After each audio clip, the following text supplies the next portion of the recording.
നമസ്കാരം എല്ലാവർക്കും.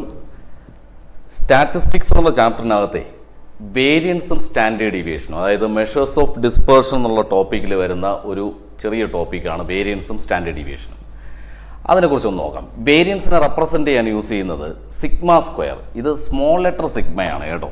Small letter sigma ഇങ്ങനെ എഴുതും, ക്യാപിറ്റൽ സിഗ്മ ഇതാണ്. ഇത് സമ്മേഷനെ റെപ്രസെൻ്റ് ചെയ്യുന്നതാണ്. ഓക്കെ, അപ്പോൾ സിഗ്മ സ്ക്വയർ അല്ലെങ്കിൽ VAR ഇങ്ങനെ ഇടും. ഇത് വേരിയൻസിനെ റെപ്രസെൻ്റ് ചെയ്യുന്നത്. ഇനി ഈ വേരിയൻസിൻ്റെ സ്ക്വയർ റൂട്ടാണ് നമ്മുടെ സ്റ്റാൻഡേർഡ് ഡീവിയേഷൻ എന്ന് പറയുന്നത്. അതുകൊണ്ട് തന്നെ സ്റ്റാൻഡേർഡ് ഡീവിയേഷൻ്റെ നൊട്ടേഷൻ ഒന്നുകിൽ SD എന്ന് എഴുതാം, അതിന് ഷോർട്ട് ചെയ്ത് എഴുതുന്നത്, അല്ലെങ്കിൽ സിഗ്മ സ്ക്വയർ ആണല്ലോ വേരിയൻസ്, അപ്പോൾ സിഗ്മ ആയിരിക്കും ഇതിൻ്റെ സ്റ്റാൻഡേർഡ് ഡീവിയേഷൻ്റെ നൊട്ടേഷൻ. ഓക്കെ, ഇത് 3 തരം ഡിസ്ട്രിബ്യൂഷൻസ്, അതായത് റോ ഡാറ്റ, പിന്നെ ഡിസ്ക്രീറ്റ് ഫ്രീക്വൻസി ഡിസ്ട്രിബ്യൂഷൻ, ഗ്രൂപ്പ്ഡ് എന്ന് പറഞ്ഞാൽ കണ്ടിന്യൂസ് ഫ്രീക്വൻസി ഡിസ്ട്രിബ്യൂഷൻ. അപ്പോൾ ആദ്യം റോ ഡാറ്റയിൽ ഇതിൻ്റെ വേരിയൻസും സ്റ്റാൻഡേർഡ് ഡീവിയേഷനും കണ്ടുപിടിക്കാനുള്ള ഫോമുലകൾ നോക്കാം. റോ ഡാറ്റ എന്ന് പറഞ്ഞാൽ നിങ്ങൾക്കറിയാം X1, X2, X3 ഇങ്ങനെ എക്സെട്ര ആയിട്ട് N ഒബ്സർവേഷൻസ് ആർ ദെയർ. ഇതിൻ്റെ വേരിയൻസ് കാൽക്കുലേറ്റ് ചെയ്യാനുള്ള formula sigma square equal to 1/n into sigma xi minus x bar the whole square ആണ്. നേരത്തെ ഇതുപോലുള്ളൊരു ഫോമുല നിങ്ങൾ പഠിച്ചിട്ടുണ്ട്. 1/n into sigma modulus of xi minus x bar. ഇത് ഏതായിരുന്നു? Mean deviation ആയിരുന്നു. ഇതിപ്പോൾ സ്റ്റാൻഡേർഡ് ഡീവിയേഷൻ ആണ്. ഇവിടെ മോഡുലസ് ഒന്നുമില്ല, xi minus x bar the whole square ആണ്. ഇനി മറ്റൊരു ഫോമുല കൂടെ ഇവിടുന്ന് സ്റ്റാൻഡേർഡ് ഡീവിയേഷൻ കണ്ടുപിടിക്കാനുണ്ട്, അല്ലെങ്കിൽ വേരിയൻസ് കണ്ടുപിടിക്കാനുണ്ട്. Equal to sigma square equal to sigma xi square divide by n minus sigma xi divide by n the whole square. ഇതിൽ ഈ sigma xi divide by n അതെന്താണെന്ന് പിടിയിട്ടിട്ടുണ്ടാവും. x ബാർ കണ്ടുപിടിക്കാനുള്ള ഫോമുലയാണ് sigma xi divide by n. അതുകൊണ്ട് തന്നെ ഈ sigma xi divide by n ഇവിടെയും യൂസ് ചെയ്യാറുണ്ട്. x ബാർ കണ്ടുപിടിക്കാൻ അതിവിടെ എഴുതിയിട്ടുണ്ട്. Sigma xi divide by n ആണ് യൂസ് ചെയ്യുന്നത് എന്നുള്ളതാണ്. ഓക്കെ, ശരി. അപ്പോൾ ഇത് രണ്ടുമാണ് നമ്മുടെ റോ ഡാറ്റയിൽ വേരിയൻസ് കണ്ടുപിടിക്കാനാണ് യൂസ് ചെയ്യുന്ന ഫോമുല.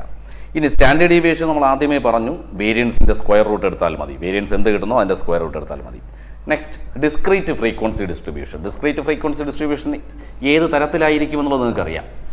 XIയും FIയും തന്നിട്ടുണ്ടാവും അല്ലേ. XI 10, 20, 30 ഇങ്ങനെ പോവും.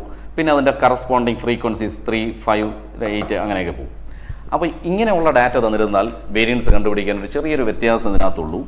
1/N. നേരത്തെ 1 സ്മോൾ ലെറ്റർ n ആയിരുന്നു. അത് നമ്പർ ഓഫ് ഒബ്സർവേഷൻസ്. ഇത് സിഗ്മ FI ആണ് ഈ ക്യാപിറ്റൽ N കൊണ്ട് ഉദ്ദേശിക്കുന്നത്. ഓക്കെ, അപ്പോൾ 1/N into sigma FI into xi minus x bar the whole square. നേരത്തെയും FI into mod xi minus x bar നേരത്തെ പഠിച്ചിട്ടുണ്ട്. അതും മീൻ ഡീവിയേഷനിലാണ്. ഓക്കെ, സ്റ്റാൻഡേർഡ് ഡീവിയേഷനിൽ മോഡലസ് ഇല്ലയെന്ന് നേരത്തെയും പറഞ്ഞു. ഇതിൽ ഈ വേണമെങ്കിൽ ക്യാപിറ്റൽ N എന്താണെന്നുകൂടെ ഇവിടെ എഴുതിയിരിക്കാം. സിഗ്മ FI ആണ് ക്യാപിറ്റൽ N. ഇവിടുത്തെ x ബാർ കണ്ടുപിടിക്കാൻ യൂസ് ചെയ്യേണ്ട formula sigma FI xi divide by capital N ആണ്. ക്ലിയർ? ഇനി മറ്റൊരു ഫോമുല ഇതിനുണ്ട്. ഏതാ? വേരിയൻസ് കണ്ടുപിടിക്കാൻ sigma square equal to sigma FI xi square divide by n minus sigma FI xi divide by n the whole square. അതിലും sigma FI xi divide by n എന്ന് പറയുന്നത് എന്താണ്? മീൻ ആണ്, x ബാർ ആണ്. Clear? Yes. ഇതിലും standard deviation കണ്ടുപിടിക്കാൻ വേറെ പുതിയ ഫോമുലയൊന്നുമില്ല. സെയിം നേരത്തെ പറഞ്ഞതുപോലെ തന്നെയാണ്. വേരിയൻസ് എന്ത് കിട്ടുന്നോ അതിൻ്റെ സ്ക്വയർ റൂട്ട് എടുത്താൽ മതി. സ്റ്റാൻഡേർഡ് ഡീവിയേഷൻ ഇവിടെയും കിട്ടും. ഇനി കണ്ടിന്യൂസ് ഫ്രീക്വൻസി ഡിസ്ട്രിബ്യൂഷനിലാണെങ്കിൽ, കണ്ടിന്യൂസ് ഫ്രീക്വൻസി ഡിസ്ട്രിബ്യൂഷൻ നേരത്തെ നമ്മൾ പറഞ്ഞിട്ടുണ്ട്, ക്ലാസ് ഇൻ്റർവെല്ലായിരിക്കും തന്നിട്ടുണ്ടാവുക. പിന്നെ ഫ്രീക്വൻസി ക്ലാസ് ഇൻ്റർവെൽ എന്ന് പറയുന്നത് 0, 10, 10, 20 ഇങ്ങനത്തെ ഓരോ ഗ്രൂപ്പുകളായിട്ടായിരിക്കും തന്നിട്ടുണ്ടാവുക. അതിൻ്റെ കറസ്പോണ്ടിങ് ഫ്രീക്വൻസി തന്നിട്ടുണ്ടാവും. എങ്കിലും സെയിം ഫോമുല തന്നെയാണ് ഇവിടെ യൂസ് ചെയ്യുന്നത്, നേരത്തെ പറഞ്ഞ അതേ ഫോമുല. അപ്പോൾ ഇതിനെ വീണ്ടും എക്സ്പ്ലെയിൻ ചെയ്യുന്നില്ല, അതേ ഫോമുല തന്നെയാണ്. പക്ഷേ ഇതിൻ്റെ ടേബിൾ നമ്മൾ ക്രിയേറ്റ് ചെയ്യുമ്പോൾ ക്ലാസ് ഇൻ്റർവെൽ എഴുതിയതിന് ശേഷം xi എഴുതി പിന്നെ FI എഴുതി ബാക്കി കാര്യങ്ങൾ കണ്ടുപിടിക്കാൻ വേണ്ടിയിട്ട് പോകണം. അപ്പോൾ xi എന്ന് പറയുന്നത് ഈ ക്ലാസ് ഇൻ്റർവെലിൻ്റെ മിഡ് വാല്യൂസ് ആണ്. ആ xiകൾ യൂസ് ചെയ്തിട്ടാണ് ഇത് ചെയ്യേണ്ടത്. ഓക്കെ, അപ്പോൾ സെയിം ഫോമുല തന്നെയാണ് ഇതിന് രണ്ടിനും. ഇനി ഒരു ഷോർട്ട് കട്ട് ഫോമുല കൂടെ ഉണ്ട്. ഷോർട്ട് കട്ട് ഫോമുല, അത് ഷോർട്ട് കട്ട് മെത്തേഡ് എന്ന് പറഞ്ഞറിയപ്പെടും.